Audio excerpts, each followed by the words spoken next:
there are structures in place that keep people out. Yes. And that's the language. It's how people, this is a very hard area and you won't be able to understand it. I really did enjoy the formal coding courses. I kind of did that along with textbooks and building my own stuff. And building my own stuff was so much more fun. And trying to talk to people and say, yes, I've built this thing. It's intended to change the way you build artificial intelligence, because I think it's pretty broken the way we build it right now. And people are like, well, what do you, like, why would I believe you? This might be a spicy topic, but I don't really value experience, in my opinion. I think experience is just another barrier. People...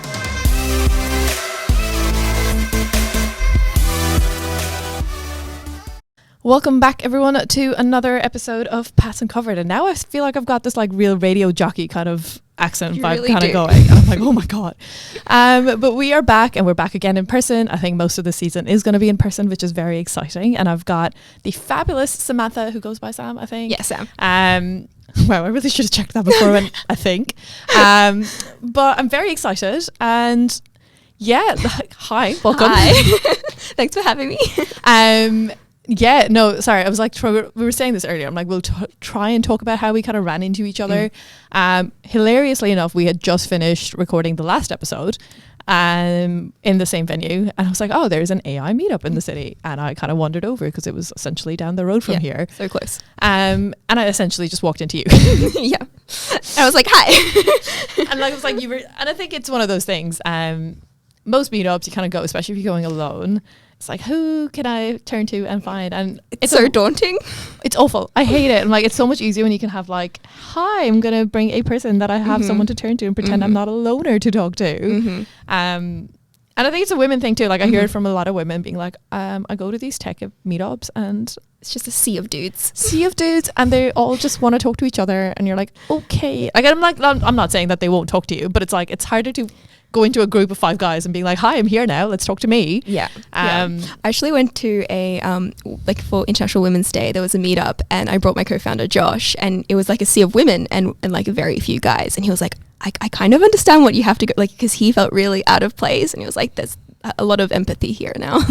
Now it makes sense.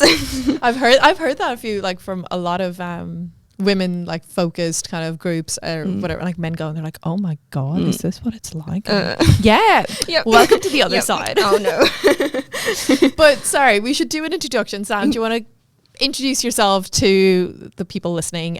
Just give a very quick high level who you are, because we are going to talk all about your life in a minute. Yes, so very quick rundown. I'm Sam. I co-founded Decoded.AI, which is a SaaS platform that helps AI first teams understand their risks that they're building in their systems. So from security, compliance to ethics. So I have a real focus on communicating what's really important of a system from a technical standpoint to the business.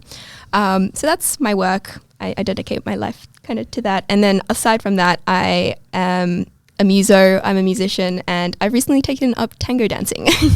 Oh my God, I love that.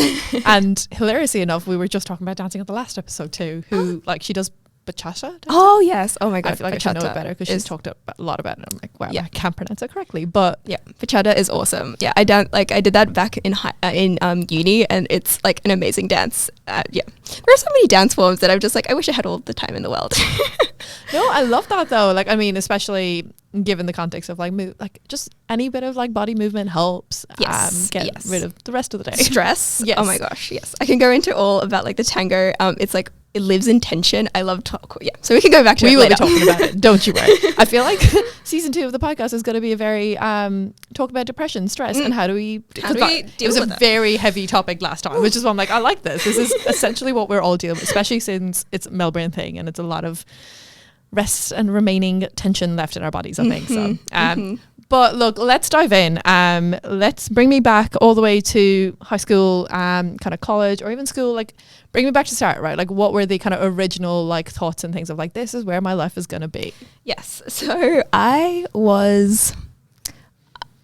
kind of identified as a very creative person. I was a muso in school. I loved art, languages, English. I never saw myself doing technology whatsoever. I especially in primary school, I really struggled with maths. My brother is a software engineer, and I still remember when I was like trying to learn my times tables and all of this, and he was just like, "Why don't you understand this?" And it was my brain just didn't work for maths back in primary school, and because it was kind of my family he was the first to go to university, so they kind of had the maths is really important, and so. It's not that they didn't value that creative side. They loved it. They really pushed me to perform and build those skills. There was always you need to improve your maths. You need to be that needs to also be at the forefront. So I guess throughout high school has had me grappling with that kind of technical side. I actually lived in Spain for a year. I forgot. Yeah. So in year 9, I went on, my brother was living in Spain. So I went to live with him because my mum's Chilean, and I was starting to kind of lose the Spanish as a language. And so mum was like, yep, you're going to go to school for a year and gain that back. In year 9? In year 9. Oh my God. So I just lived with my brother. Sorry, how old was your brother at that time? He was in his 30s. So we have quite a big difference between us. Oh my God. I was like, for a second, I was like, huh? Another 20-year-old just goes, oh my God.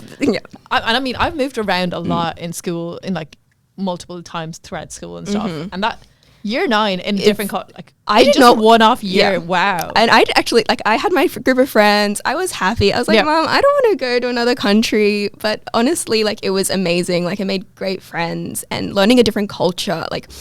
Europe, between Australian kids, to me, especially in Spain, they were very mature. I was a nerd with my books. I was not really I didn't understand that cultural shift. Staying out, having dinner at 9-10 p.m. It's a cultural shock. But it was great because I learned to engage with different people and just be a bit more comfortable. I was very introverted, and so I just became a bit more extroverted through that time. Yep. So that was cool. And then I came back, did my year 10 to 12 in a very musical school in Sydney, and there were kind of 2 streams really when you were kind of in the music. There was either you went to the Conservatorium of Music or you didn't, and I was in that kind of stream of really intense, but then I started it became too stressful for me. Music was about expressing myself and enjoyment, and I started losing that. It became stressful, and so I realized I actually don't want to do music as a career. Yep. So I finished. I did the international baccalaureate, so it gave me a few options. It's quite an all-rounded qualification, and I had no clue what I wanted to do. So I finished high school, and I went pretty well. I got a really good ATAR and had my pick at what I wanted to do. My mum was like, you should do law. You're good at language and speaking and all of that. And the classic, if you're good at writing, then you do law. If you're good at maths, you go into engineering. Yeah. There's only 3 streams. There's only 3 streams, or medicine. And then and then I was like, I really don't think I'm going to enjoy that. So I did arts. I did the most generic degree because I thought I could really kind of try different courses and see what would work for me. At this time, I did not think I would go into tech still. Yep. So I went to the ANU, Australian National University, doing arts, focusing in international relations. I was interested in policy, a lot of just learning about what countries are doing. And through that, I did a course in linguistics. I'm like, oh my gosh, linguistics is awesome. So I focused my major in linguistics and arts. And in that, I found a love for analyzing language and analyzing how people wield language. Yeah. Actually, yes. Linguistics. Can you... I feel like I kind of know what it is. Mm-hmm. Can you explain what linguistics actually means? So it's one of those things, it's a word that I think I know, but I actually don't think I do. Yeah. So linguistics is just the analysis of language, and it's broken up into different parts. So you have the phonetics, which is sounds, and then you have morphology, which is breaking up sentences. So they're different parts of the words. You have semantics, which is the arrangement of words. semantics. I'm missing one. And then you have pragmatics, which is like meaning. Yeah. It's a big area, but like it's just analyzing how people use language itself. Yeah. Yes. And where did you fit into it then? I really enjoyed semantics, like finding like the meaning part. Pragmatics was also really interesting. Also phonetics, I liked all of it. And in uni, like I did most of the courses that like went around it. The one that I really didn't enjoy was morphology. That was a bad course. I feel like there's no person out there who's done it like any college degree or in any kind of education and been like everything was great. I'm like there's always that one. I mean, there was more than one for me, but somehow. I'm like that one that you're like, oh no. Yeah. But yeah, so I was in a very art stream, but like my friends were all in maths and in law, like they were all kind of not in arts. I always surrounded myself with very smart people and I always liked to be the dumbest person in the room. So I became friends with my co-founder in third year, and he we became friends through a band, so he is a guitarist. I love that music has played such a big part throughout. Like even like linguistics as a choice, like was still very musically like influenced, and I'm like, oh yeah, it's still there. I love that, all of that. So yeah, we became friends through that, and he basically was involved in kind of the entrepreneurial area, innovation, really deep tech, and it was very interesting. I like got a little peek into it, and I was like, ooh, that's on the other side, like I can't understand that. And then he was in a group of 3 and that kind of imploded on itself. And I was like, oh no, like what you were doing was so cool. And like, I think it could really help people. So why don't I help you whenever like you want? And then, so I started getting a bit involved in that project, and turns out like it was real deep cryptography, zero knowledge.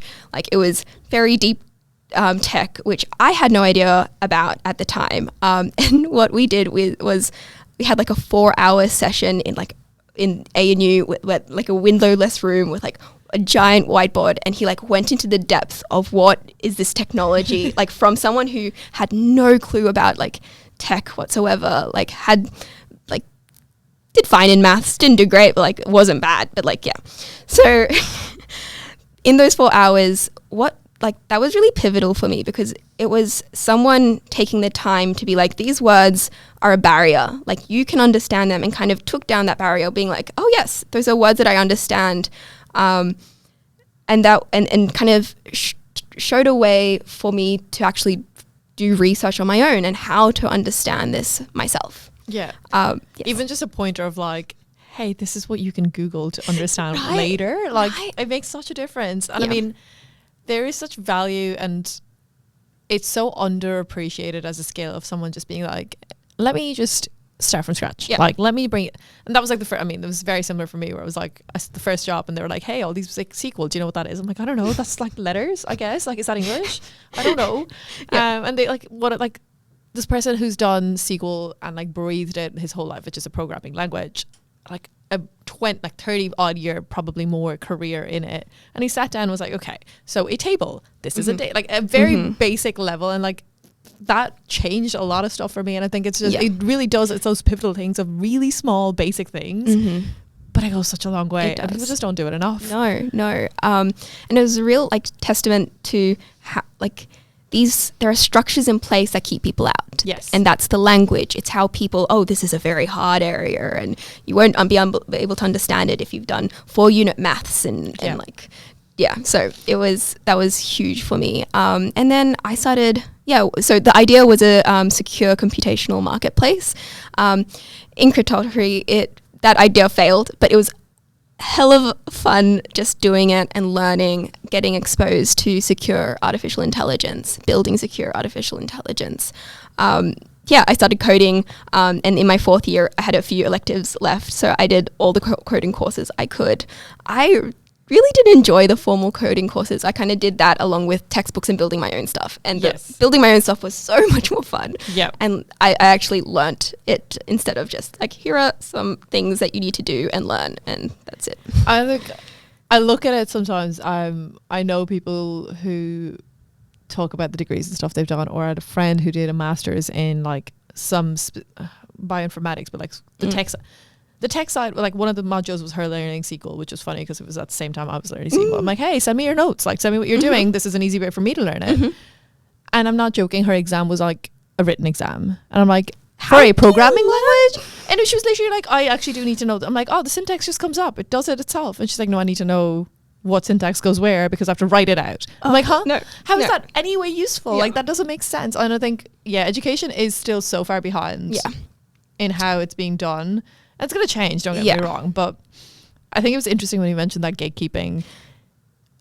I've had this conversation before where when you look at tech itself is not hard in an essence of what it is, right? It's like it's been made to be hard. To keep people out. It's built to be gatekeeping, and it's built to have this language around it where it's not inclusive, and the programming languages don't need to be as complicated as they are. No. If they had just had basic documentation that men could write in the beginning, that we would have all been fine. Like, we wouldn't be doing what we have to do to struggle through it. To me, what's a pet peeve is when they have like small niggling like names or just like in jokes of the community that only if you're in the community you can understand. And I'm just like, this is really deep. This is, or like it's not been built for an exclusive environment. No. And it was interesting. Sorry, this is such a tangent. No. It's interesting, the people who started building tech originally, right, back along in like 20 odd, 30, whatever many years, they were essentially looked at as the, what's the term I'm thinking of? The outsiders, right? Like, they were not necessarily in the cool group. Like, tech has become very cool now, don't get me wrong. Not everywhere. With the tech bros and all of that. Not everywhere, don't get me wrong. I still get called a nerd every other day. We had a full out discussion about like whether someone is a geek or a nerd, and I was like, oh, like I am a nerd and I'm okay with that, but like at the same time I'm not as nerdy as other nerds. It was a whole discussion, but it's funny that this is like still a discussion as well. I know, and I'm like, everyone's a nerd about something. Like, you just get to pick what you're a nerd about. And to be honest, it's not cool not to be a nerd. Like, if you're not passionate about something, then exactly. And I was like, oh, I don't even remember. This was like a random weekend away kind of a discussion, and we're like, it's like 2 a.m. discussions, and you're like, yeah, well, of course it's going to end up in flames. But people who were the outsiders, instead of building something that could have been inclusive to everyone, almost built it for themselves as a outsidey thing, and that no one else could get into, because then they wanted it was their thing. Like, and I mean, I get where that started from, right? I kind of get that, but even as the things are changing now, like it is still very much just, it's a whole different clique in and of itself, which you still just can't get into, and it's sad. But like, I mean, there's so much work being done to break that down. It can be just a very isolating experience going through it. We could go into it a bit later. Yeah, which is where I was like, I mean, I was going to lead to, but bring me back to, so we've just started understanding things and gone through the first one. Yeah. So, was working on that company, that idea really, and about to graduate university, and I was like, okay, what am I doing with my life? I have a arts degree, and I added security on that in that time. It's a very messy like story. And then I was like, yes, I need a job. So I applied for EY in their risk advisory. I think you were also in that. So I was in their cybersecurity team. Went through all the interviews, somehow got in. And it was really fun kind of talking to people, as you, like in your previous podcast, like seeing so many different problems. And I learned a lot about just how teams work, what a good culture really was, because I never saw myself I get very, not bored easily, but I like having autonomy on what I do. So I knew I wouldn't be kind of working for someone my whole life. And the goal was always to be in startups and work on my ideas. So I guess I was almost, taking notes of what culture I really wanted to have as well. So I worked there for a year and a half as well, part-time, working on the company. It pivoted.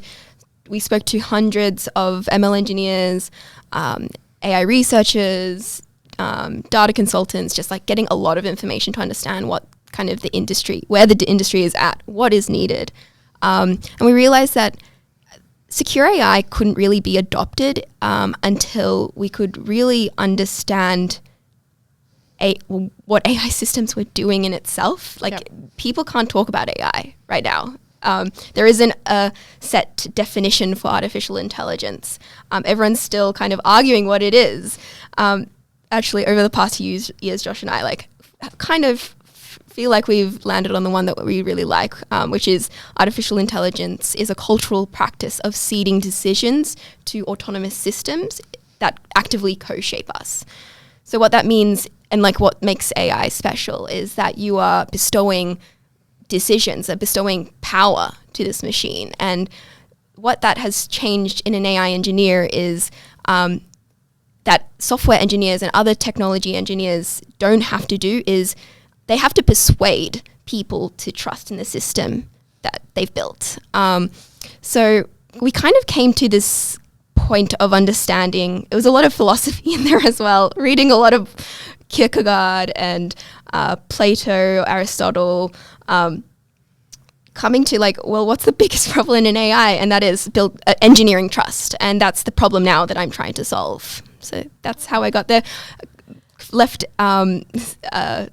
EY after a year and a half and wanted to go full time. We got a few grants from the ACT government. We were in Canberra, from defense, built some stuff for them. And then we got into CyRise, which is a cybersecurity accelerator, and then moved to Melbourne. Oh my God. Okay. So like much to dive into there. I like it. So in terms of the actual startup now, so Decoded.AI, so this is what we're building. We're talking about like security and like the engineering trust and building that out and stuff, right? Where do you fit into that? Like what do you see as your role within the startup? And the only reason I'm asking that is more as like, how was it pivoting kind of into this whole tech side of things? Yeah. Coming from that background, right? Which I mean, yes, a lot of people on this podcast who've come in, like it's got the same experience, but what was it like for you? Breaking it down kind of yourself on the side a little bit with the college help and stuff. Like you did pick up a few different things in fourth year, but yeah, talk to me about what exactly the role is now and how it worked itself into that. Yeah. Okay. I'll let me know if I'm not answering what you I intended. don't even know what my question is anymore because I rambled so much, but do what you want with it. Yeah. So I guess what you've noticed is that my role has changed a lot with the company as it's evolved. I find it very rare for startups to stay with the original idea.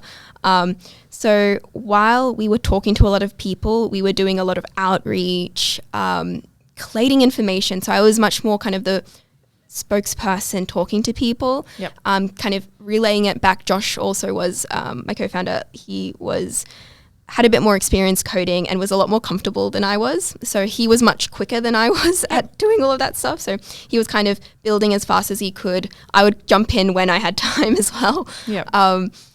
And what we found was that was a really good divide at the beginning. But then as the product started building and getting into its physical form, I felt very like, how would I say, like, non-involved in it. So then we kind of almost switched.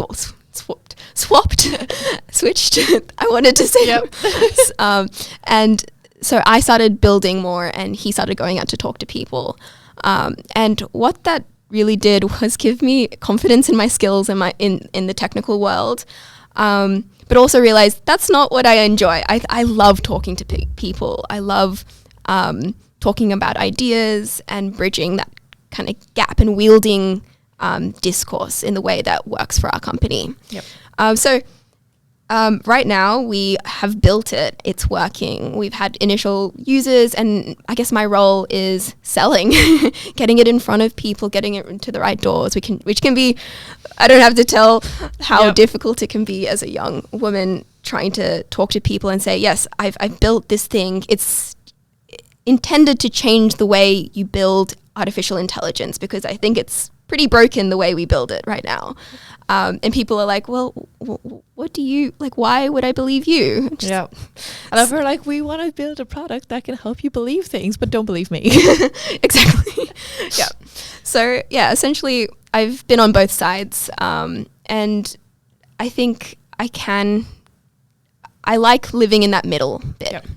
And I mean, there is so much to be said in terms of, especially in partnerships and like startups, like even more so than anything else. essentially knowing how you work together, like the whole like, no, this is what I'm good at, leave me alone to do this bit. Like there is such a like nuance to that, and it takes so long to get, and I'm glad like it is hard. It is I've hard. seen like, oh my god, I see it all the time, like especially like working with a lot more startups in person now and stuff. And I mean like Gretch, who again, sorry, last episode, which is why I'm like, it's kind of fresh in my head, but like they're a team of 3 technical female founders. Wow. Yeah. So you can imagine how amazing that is in terms of funding. Oh my gosh. So like, as in, it's constant stress in terms of like, I mean, it was funny.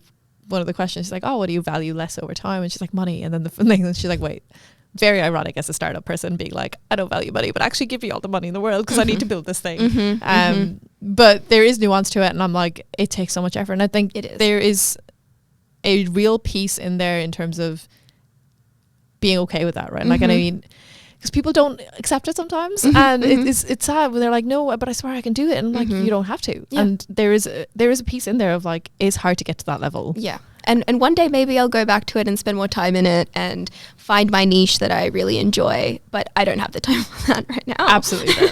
Like, I don't know what, I'm like, people say this, I'm like, I'm a data consultant, but like, I don't know what my data skills are, but my consulting skills are great.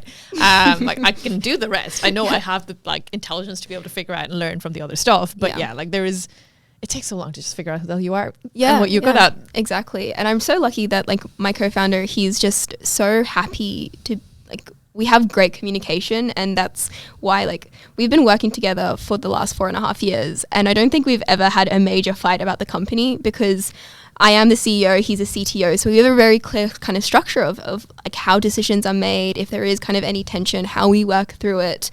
But in the end of the day, I make the choice. Yeah, which is that's how it is. Yeah, I like that. I love that a little bit. Makes me happy when I hear it. But yeah, I guess. So this is where we're at now. We're looking for funding. We're looking to make it bigger and the scaling it out. I guess, yeah. So we have gotten kind of a lot of grants from government, some investment from the accelerator, and currently we're just bolstering our metrics, getting kind of the KPIs that we need. KPIs for do you know the acronym? What is it?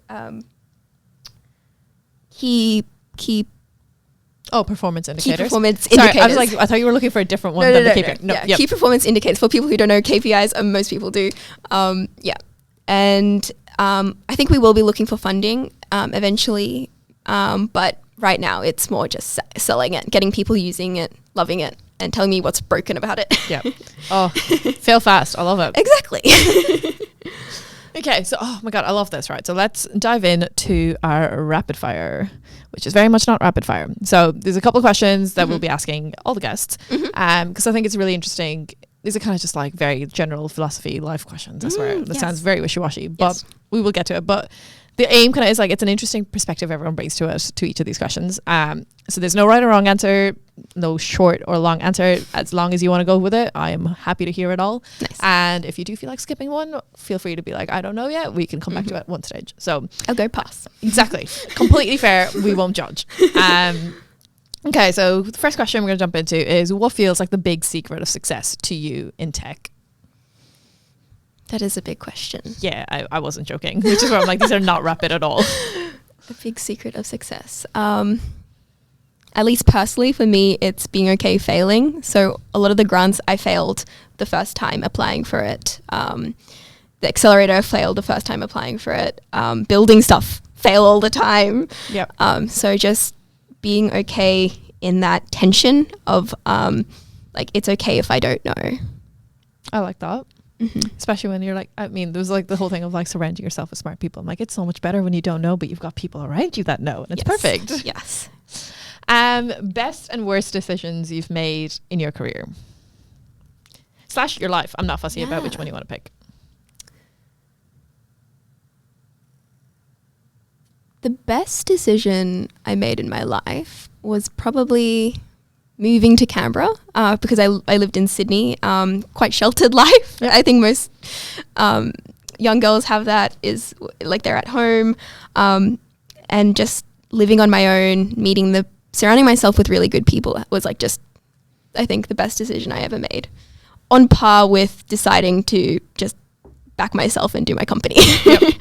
And then the worst decision I ever made, this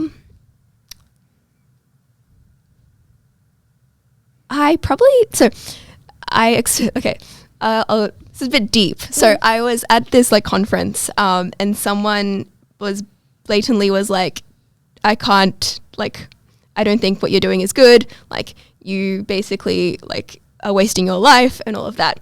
And I basically like yelled at them. And to be honest, I could have, in my opinion, been a lot more diplomatic and kind of used it as a teaching moment, but I let my anger take over me. And so I like blew up, didn't try to change this person's mind, and just said, I don't care about you. Like, you can go F off. I mean, I think it's a fair response, to be honest. Like, I'm sorry. I mean, the other end of it is like, who are you to have this opinion on my life? Yeah. I mean, whatever about like the product, and you're like, oh, I don't see this succeeding because of X, Y, Z. That's fair. My life, jeez.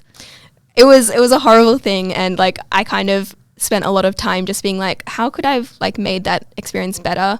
Because it like everything happens for like it sucks that there are experiences like that, but like I could have spent that time like changing this person's mind, or just removing myself from a very toxic person instead of just engaging. Yeah. It takes so long to get to that though. Like, I don't think I'm above that. Right? It felt so good in the moment, and then I felt guilt. It's like, I don't know when I'll get above just being petty, but maybe one day. Yeah. I guess actually, so your best attribute or the one habit that you think has helped you the most in just general? Yeah, there's a few ways of like saying this. I'm like gritty, or like a cucaracha. Like I'm a cockroach. Yep. If I want to do something, I will just like keep going. Doesn't matter if like we're broke or like no one is believing in what we're doing. So I really like, I think that's one of the things that I really like about myself, is that I have grit and I will keep going no matter what. I mean, especially in the world you're living in the like the startup world, that is like the one thing, because the amount of times I'm like, sure, it's a constant like no one else seems to believe. Yeah, I'll have all the belief. Yeah. Sometimes a bit too much, but that's. I don't think there is such a thing. No, Sam. Like, you need to get through. Like you need something to pull you through, right? And you're like, that is what will pull me through. Yeah. In hindsight, what do you wish you had done or spent more money on, or is there any decision that you're like, oh, I wish I just, not question around regret necessarily, but it's just like, oh, like, I mean, I've done this in the past where I'm like, I didn't spend money on X because I didn't think it was valuable at the time, but like, I wish I'd just done it because it would have been so much shorter and things like that. That's a good question.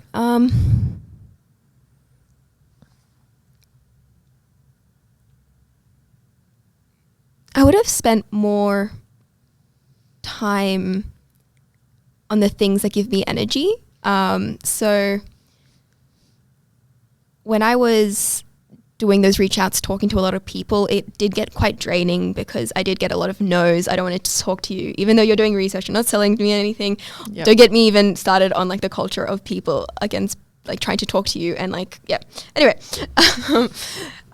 so during that time, I wish I spent more focus on my mental health, like surrounding myself with like music and things that like just bring me joy as well, aside from work. Yeah, I like that. That's a very, very good answer. Very topical for season 2. I say 2 episodes in, but I think it's going to be very topical. Yes. What have you valued less over time? What I have valued less?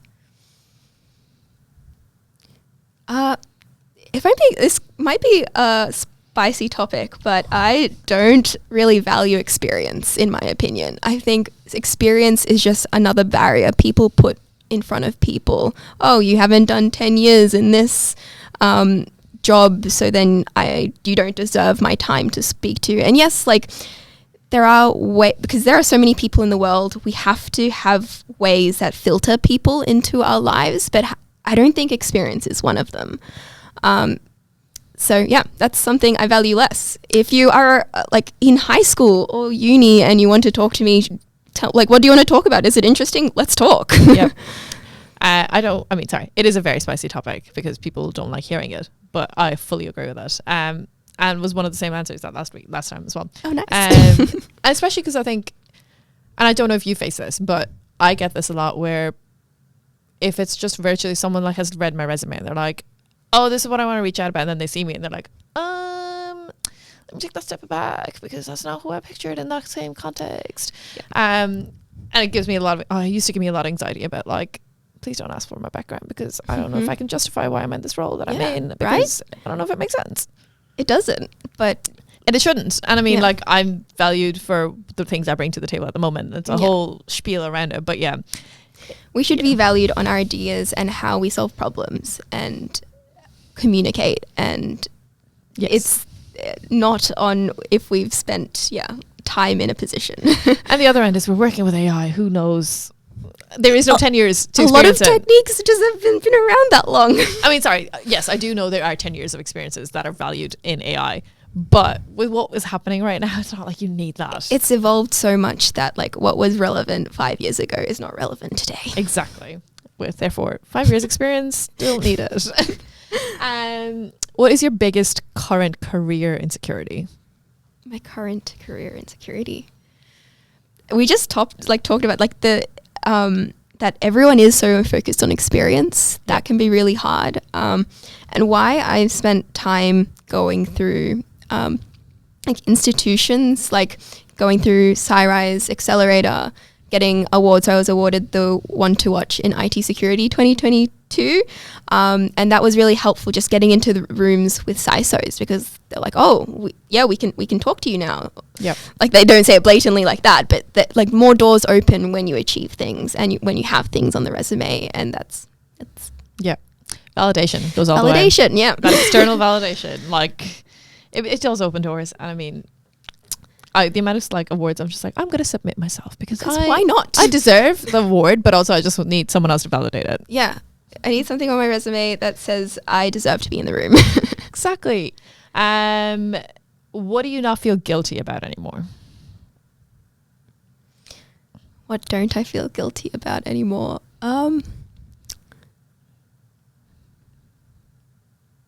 That's a good question. I think I'm currently working on that. Like, I do have a lot of guilt in my work right now because I have a never-ending list of things to do. It's just us two. We haven't really raised money to hire other people to help us build it. So I constantly am prioritizing. And when I don't prioritize right, then that can be really hard. So I guess the question was, what don't I feel guilty about? Okay, I talked about what I do feel guilty about. I don't feel guilty about being a startup founder. I think that's something that I worked on a lot. I felt like I hadn't paid my dues to be in this position, and that's something that I realize now that like, no, I can be building this because it is the ideas that Josh and I created, and we can build this. Yep. Oh, I like that one. I really like that. And last but not least, when did you first feel successful, and what does that word mean to you? I first felt successful when I was 6, and I did my first violin concert by myself in front of like a lot of people. I was very nervous, and I played Twinkle Twinkle Little Star. I love that. And I succeeded, but in kind of the professional life, it's a journey. I think most people say that. I don't know. Like each award, like I get, it's a great kind of like, yes, but what's next? So I don't think there is a success. It's just a feeling of this is the right path for me. Yep. I guess that is success if I'm on the right path. Yeah, exactly. And what does success mean to you? I guess, what does that look like to you? Content, like being happy, not happy, but like contentness in the work that you're doing, and feeling like the work you're doing is true to yourself and like what your values are. So for me, that's creating a world that is has artificial intelligence that is like compliant, secure, and ethical, reliable, all of these things that I don't think will happen if I don't build Decoded.AI. So that's what it means to be. I love that. And I love how you rape.